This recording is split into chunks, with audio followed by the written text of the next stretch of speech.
listen, before I run out of time, I really want to talk to you a little bit about your path into politics too. Of course, this is called an honorable profession, and you have the distinction of being the first Muslim elected to the Texas Legislature, which is so wonderful. And I'm just would love to hear your story of, like, you've touched on some of your background about IT and owning a service station, and so how did this come about for you?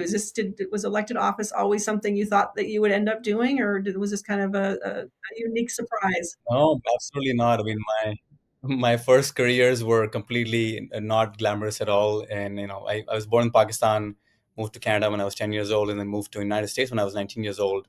And at that time, we come from a humble family, so we didn't have much means. So I started to work at gas stations, mopping floors, cleaning restrooms, and stocking shelves for $6 an hour. Had to work three jobs to make ends meet. To Nobody would give me more than 40 hours a week because they didn't want to pay overtime. So I worked at three different gas stations, making like 80, 90 hours a week, to be able to put food on the table and support my family and go to college. It was really tough time, but, I think my family was there and the community was there always to help me. That's why I try to pay it forward, because if the people didn't help me at that time, I would not be successful. And then, once, my daughter was born. And so I continued to sort of work from a cashier to a manager, and then bought my first gas station in 2003 in my district. Actually, I still own that one. And then I had six gas stations when I thought about, okay, what should I do now? My daughter was born in 2008, and I felt like she would, grow up and say, Dad, why are we selling alcohol and cigarettes when we don't consume them ourselves? And I felt like there was an awakening inside me. So I said, okay, what should I do? So I reached out to my mentors and said, what do you think isn't more honorable? And they said, law. I mean, become an attorney, because you can do pro bono, you can, serve so many people. And so that's what then, okay, I said, I'll take the LSAT. So I took the LSAT, scored well to be able to get into SMU Law School in the evening program. So in the morning, I went to my businesses. In the evening, I went to SMU Law School. And after 4 long years, became an attorney, and then worked at Haynes and Moon, which is a large law firm. And I practiced law with some of the brightest legal minds in the country.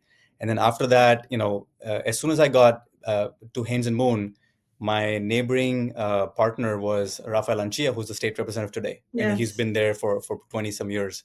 And he said that as attorneys, it behooves us to give back to our community, to society, and to run for office or do anything in a public manner.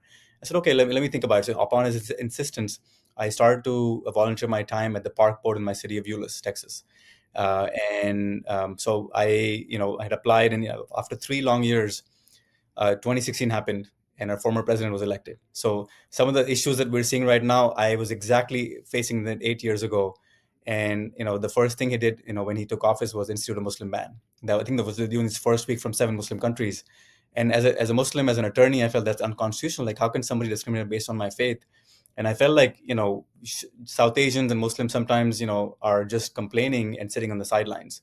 So I felt, we should do something that what Mahatma Gandhi said: be the change that you want to see in the world, right? Either have a seat at the table or stop complaining. Like, you cannot do both, right? So I ran for city council in my city of Euless, and it was all seven city council members, all white, 67 years old, and no diversity whatsoever in a minority majority city. And so I felt like, that is where we need to sit at the table. And so that I ran for office. I lost my first time, and people need to understand that, loss is it is not that defeat. It makes you more successful, because a second run made me even more stronger and hard. And I won my second race in 2018 by only 37 votes, and made history by being the first minority ever elected in the history of the city of Euless. And then I was the only Democrat and the only minority on the city council. Six of my Republican colleagues on city council elected me as a mayor pro tem in 2020.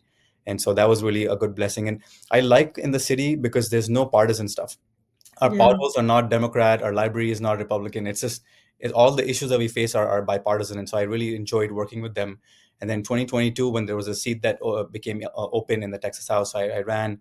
And this time around, I didn't win by 37 votes. I won by 60%. So that was really good, and made history this time, not only being the first Muslim, but also the first South Asian ever elected in the history of state of Texas.